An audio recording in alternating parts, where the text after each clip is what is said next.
오후에 픽하고 쓰러지더라고요. 그리고 응급실로 갔어요. 응급실로 가가지고 한 3시간 정도 처치한 다음에 이제 조금 정신 차려서 일어나서 다시 매장으로 갔죠. 근데 오후에는 일을 못 하시고 그냥 집으로 가셨습니다. 이런 일 안 당하려면 주방이 더우면 안 돼요.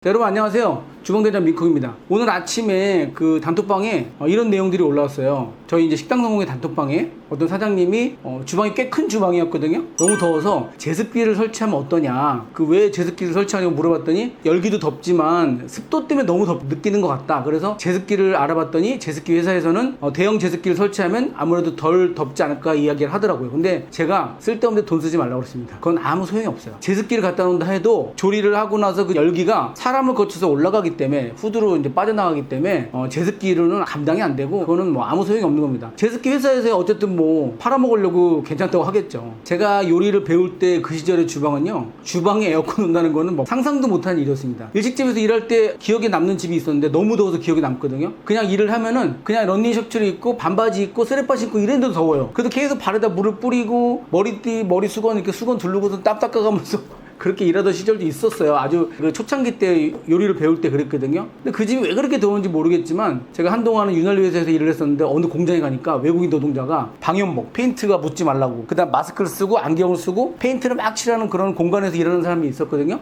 폐쇄된 공간이죠. 거기 안에가 엄청 열기가 뜨거운데 제가 볼 때 그 정도로 더웠던 것 같아요. 제가 얘기했던 그 런닝 셔츠를 입고도 너무 더웠던 그 주방에서 어느 날 오후에 아주머니가 쓰러지신 거예요. 빨리 119에 신고해서 모시고 그 병원으로 갔는데 병원에서는 너무 더위로 먹어서 쓰러진 것 같다. 한 3시간 링거 맞고 안전 체험이 될 것 같다. 그래서 3시간 정도 링거 맞고 그 아주머니를 다시 매장으로 데렸던 기억이 있습니다. 그런데 오후에 일을 다시 하지 못했어요. 그러다 보내드렸는데 이렇게 너무 더위를 먹잖아요. 결국엔 쓰러져서 병원에 갈 수도 있어요. 주방이 덥다는 건 이제 고통스럽다는 얘기입니다. 고통스러워요. 여름에 6월 말부터죠. 6월 말부터 7월달, 8월달, 9월달 초까지는 주방은 38도에서 40도까지 육박합니다. 그 온도가 어느 정도냐면은 후드가 제대로 안 달려 있고 주방의 모든 조리 도구들이 가스로 조리를 하는 집들은요, 일반 다른 주방보다 훨씬 더 더워요. 거기다가 뭐 구이기를 쓴다던가 이러면 너무 더워지거든요. 자, 그렇다면 여러분들이 주방의 더위를 좀 더 해결할 수 있는 방법을 제가 제시해 드릴게요. 먼저 원인을 알아야겠죠. 주방의 그 더위의 원인이 뭐냐면요, 주방에서 조리할 때 나오는 그 열기입니다. 그 열기가 나오면 이제 배기에서 빨아들이니까, 배기가 빨아들이려면 열기가 발생한 곳부터 이렇게 나와서 배기까지 가는데 그 중간에 사람이 있어요. 거의 다 사람이 거기서 일을 하기 때문에 열기를 고스란히 거의 대부분 다 사람이 맡습니다. 그 열을 발생하는 조리기계 위에 후드를 달아도요, 열기가 이렇게 그대로 빠지는 게 아니라 이렇게 치고 들어갑니다. 이렇게 치고 올라갔다 한번 돌고 다시 또 역류하거나 이런 현상들이 자꾸 발생해요. 아무리 후드가 크고 해도. 자, 그 열기와 더불어 또 한 가지 열기는 냉장고에서 나온 열기예요. 냉장고 원리는 대충 저번에 말씀을 드렸거든요. 냉장고가 에어컨하고 똑같아요. 원리가. 에어컨인데 실외기 어디 있어요? 밖에 있죠. 실외기에서 열기가 나옵니까? 냉기가 나옵니까? 안쪽에 냉기를 만들기 위해서 열기가 나오는데 그 실외기가 냉장고에는 안쪽에 붙어있다고 생각하시면 돼요. 그리고 거기 나온 열기가 전부 다 주방 안에 존재하는 거죠. 주방 안에 그 더위를 잡기 위해서는요, 이 열기를 해결을 잘 해줘야 됩니다. 그 중에서 아까 말씀드린 대로 가장 뜨거운 열기는 간택기, 낮은 렌지, 튀김기 그 뒤쪽에서 나오는 가스를 태우고 나서 나오는 열기, 뒤쪽에 나오는 그 열기가 가장 심해요. 자, 열기를 잡는 법 첫 번째는요, 지금같이 혹석 있자, 이렇게 더울 때 있잖아요. 퇴근할 때 닥트를 틀고 갑니다. 닥트는요, 화재가 나거나 그러지 않아요. 뭐 닥트란 게 그 모터 있잖아요. 열기를 빼내는 그 모터가 오랫동안 틀어지다가 맛이 가면요 꺼지지 불이 나지는 않아요. 그래서 퇴근할 때 이 닥트를 켜놓고 가면 됩니다. 그러면은 그 주방 안의 열기가 아무래도 덜해요. 만약에 닥트를 안 켜고 가잖아요. 이렇게 더운 여름에 냉장고 열기가 그 주방 안에 갇혀서 냉장고가 맛이 가기도 하고, 아침에 딱 출근했을 때 엄청 주방 안이 더워요. 그리고 그 주방 안이 열기가 안 빠지면 냉장고가 작동을 잘 안 해서 음식들이 쉽게 상합니다. 두 번째는요, 조리 그 기구들 있잖아요. 간택기라면은 간택기, 튀김기면 튀김기인데 제가 이거를 설계해 보니까 그 조리 도구의 뒤쪽에 가벽이 없잖아요. 그러면 열기가 옆으로 빠져나가면서 더 덥더라고요, 주방이. 되도록이면 조리 도구 뒤쪽에는 가벽이라든가 이렇게 칸막이를 쳐주는 게 외부로 열기가 빠져나가는 걸 막아줍니다. 세 번째는요, 그런 조리도구들을 되도록 안 쓰는 겁니다. 그러면 어떻게 음식을 할 수 없잖아요. 지금은 가스 조리도구보다는 되도록이면 인덕션 조리도구를 쓰는 게 훨씬 더 그런 주방 열기를 관리하는 데 큰 도움이 됩니다. 마지막으로 네 번째는요, 이거는 이제 서랍 냉장고로 쓰시는 분들에 대한 얘기인데요, 냉장고가 여유 있게 있는 집들이 있거든요. 그런 집들은요, 서랍 냉장고 같은 경우에는 마감할 때 재료들을 빼서 큰 냉장고로 옮기고 끄고 가는 게 좋아요. 이건 이제 저만 쓰는 방법이긴 하는데, 서랍 냉장고나 간냉식 냉장고는요, 안에 성에가 안쪽으로 좀 끼는 경우가 있어요. 그러면 냉장고가 냉 기능을 잘 못하거든요. 그렇기 때문에 서랍 냉장고 같은 경우에는 안에 내용물들도 많이 안 들어가요. 그럴 때는 그걸 빼서 냉장고로 집어넣고, 서랍 냉장고 위쪽엔 또 토핑 기능들이 있는데 그 토핑 기능의 위쪽들은 그 상온의 열기가 냉장고의 그 뚜껑에 닿기 때문에 위쪽의 음식들이 잘 상하거든요. 그래서 그런 것들을 다 빼서 45박스나 아니면 25박스 집어넣어서 꽉 채우고 그 냉장고를 끄고 가는 겁니다. 그 다음날 아침에 와서 재료들을 넣고 냉장고를 키면요, 냉장고의 성능이 훨씬 좋아지고 음식들이 잘 상하지 않아요. 자, 이렇게 열기를 관리했다면요, 그 다음에는 주방에 냉기를 불어넣어야겠죠. 냉기를 불어넣는 방법은 뭐가 있겠어요? 에어컨 하나밖에 없습니다. 에어컨을 넣든지 아니면은 외부에서 공기가 유입되는 건데, 여름에는 외부에서 공기가 유입되어봐야 뜨거운 공기니까 냉각을 하는 방법은 에어컨밖에 없습니다. 그런데 여기서 중요한 건 그 냉각기를 켜더라도 외부에서 공기가 유입되지 않으면 그 냉각을 한 공기가 나한테 왔을 때 다시 또 후드로 빠져나가거든요. 그렇기 때문에 어느 정도 흡입이 되기 위해서 창문을 열어놓는다든가 아니면 환풍기를 켜놔서 외부에 있는 공기가 안으로 들어오는 것도 중요한 일 중에 하나입니다. 자, 그러면 에어컨이 주방을 유일하게 냉각시킬 수 있는 방법이잖아요. 근데 에어컨 종류가 몇 가지가 있습니다. 첫 번째는 천정형 에어컨이 있겠죠. 근데 제가 영상에서도 자주 말씀드렸지만 천정형 에어컨이 가격 대비, 그 다음에 냉각의 용량 대비 효과가 제일 떨어진다. 왜 그러냐면요, 천정에 있다는 거는 주방 안에 있는 모든 가장 뜨거운 열기가 천정으로 가는 겁니다. 그 주방 안의 온도를 재보면요, 제일 위쪽이 제일 뜨겁고, 그 다음에 온도가 낮고, 그 다음 낮고, 제일 바닥이 그래도 제일 시원해요. 그런데 가장 뜨거운 열기를 빨아들여서 냉각을 시켜서 내보내봐야 그냥 미지근한 서늘한 바람 정도가 나오는 것 뿐이죠. 천정 에어컨은 바람을 빨아내는 힘은 좋은데 공기를, 가장 뜨거운 공기를 빨아들이기 때문에 전 주방 안에서는 별 효과가 없다고 생각이 들어요. 그리고 거기에 가장 높은 곳에 있는 그 열기는요, 유중이라고 해서 기름기가 있는 그 열기를 많이 가지고 있어요. 그래서 그 천정 에어컨의 고장의 원인도 됩니다. 그 다음번에는 이제 벽걸이형 에어컨입니다. 벽걸이형 에어컨 사실 높게 달거든요. 그런데 작업자의 머리 쪽에 가깝게 좀 낮춰 달면요, 그래도 천정 에어컨보다는 조금 덜 뜨거운 열기를 빨아들여서 내보내기 때문에 고장도 덜하고 용량 대비 효과가 좀 좋은 편입니다.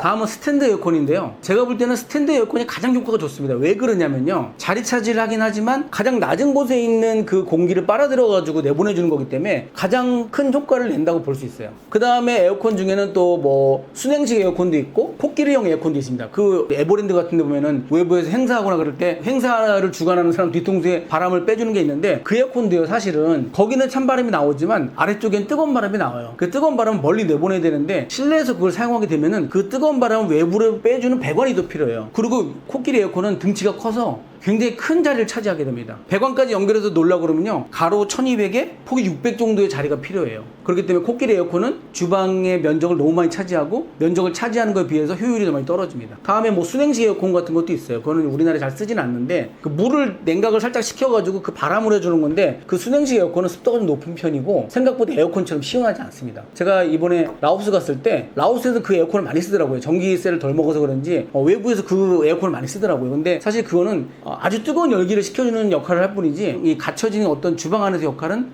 떨어지는 것 같습니다. 근데 이 스탠드형 에어컨의 단점은요, 바람이 시원하게 나지만 한쪽으로만 날아오거든요. 그래서 제가 가장 좋은 방법을 알려드리면요, 호텔 거기서 일할 때 그 천정에서 찬바람이 나와요. 에어컨 바람이 나와요. 근데 제가 있었던 호텔에서는 천정이 워낙 높기 때문에 그 에어컨 바람이 나오는 게 시원하진 않고 그래서 서늘한 바람이 나왔거든요. 근데 어느 주방에 가면요, 그 배관을 머리 쪽까지 쭉 빼가지고 시원한 바람이 나게 해주는 방법이 있어요. 아니면 후드 있잖아요. 후드 틈새에서 에어컨 바람이 나오는 기능을 하는 아주 비싼 에어컨도 있긴 합니다. 근데 그거는 저희 같이 일반적인 그 식당에서는 쓸 수가 없어요. 왜냐면 너무 비싸니까. 그리고 이렇게 주방 안에 머리 쪽까지 떨어뜨려주는 에어컨도 따로 별도로 판매하는 게 있는데, 가장 저렴한 방법을 알려드리면 스탠드 에어컨의 머리를 따내요. 머리를 따내고 앞을 막습니다. 보이시는 이 자료사진에 나와 있는 것처럼 스탠드 에어컨의 머리를 따고 앞쪽에 바람 나오는 걸 막아요. 이렇게 입을 막아요. 그걸 머리를 따는 거예요. 그러면 바람이 앞쪽으로 안 나고 머리 위로 가거든요. 그럼 머리 위로 가는 바람이 이렇게 배관을 타고 작업자가 가장 많이 움직이는 거기다가 머리 위에 이걸 떨어뜨려줘요. 그러면 그 찬바람 때문에 머리하고 목이 시원하면 덥게 느끼질 않거든요. 어느 정도는. 제가 쓰고 있는 방식인데 이렇게 쓰는 식당들이 꽤 많이 있습니다. 근데 여러분들도 이게 비용 대비 가장 좋은 효과를 나타내요.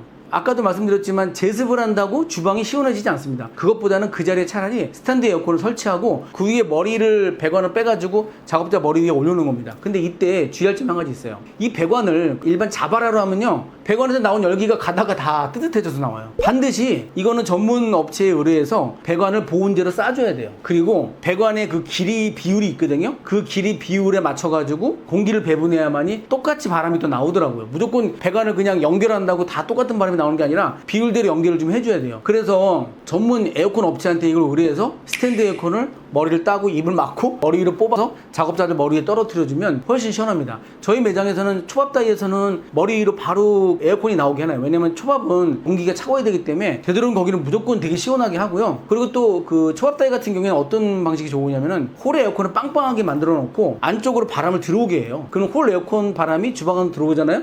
스시다이는 그래도 온도가 많이 떨어집니다. 그 다음에 그 주방이 더운 공간에서는 그 스탠드 에어컨을 사용하거든요. 이렇게 해보니까요, 그 저희 주방이 38도까지 올라갔었는데 지금은 30도, 31도 이 정도까지 유지가 돼요. 근데 주방 안에서 38도 유지하다가 31도가 되면은 엄청 시원하게 느껴요. 2도만 차이가 나도 사람이 느끼는 게 다릅니다. 자, 여러분, 제가 주방에서 어떻게 하면 조금 더 시원하게 지낼 수 있는가에 대해서 지금 이 조리복을 입고 찍은 이유가 단톡방에 그게 올라와서 빨리 재빠르게 이걸 좀 알려드리고 싶어서 지금 찍었거든요. 이 방법을 쓰시면 확실히 시원해집니다. 주방이 확실히 시원해지고, 스탠드 에어컨을 쓰기 전에 되도록이면 주방의 취반 기구들을 다 인덕션으로 바꿀 수는 없지만 조리에 따라서 인덕션으로 바꿔주시면 진짜 8도 정도 내려간다고 볼 수 있어요. 여름엔 사실은 메뉴 가격을 좀 올리고 싶거든요. 너무 덥고 힘들어서. 그리고 주방도 저희는 크로스타임을 좀 더 늘렸어요. 주방 직원들이 너무 더워하고 힘들어하니까. 대부분 식당에서 일하시는 분들이 폐쇄된 공간에서 덥게 일하고 있잖아요. 이럴 때 돈을 투자한다는 건요, 그 사장님이 사업가인지 아니면 식당에서 음식만 파는 장사꾼인지 구분할 수 있는 아주 좋은 기회입니다. 여러분이 이런 데 투자하셔가지고 같이 일하는 팀원들의 건강과 그 다음에 고통에서 해방시켜주는 것이 엄청 중요하다고 저는 생각이 듭니다.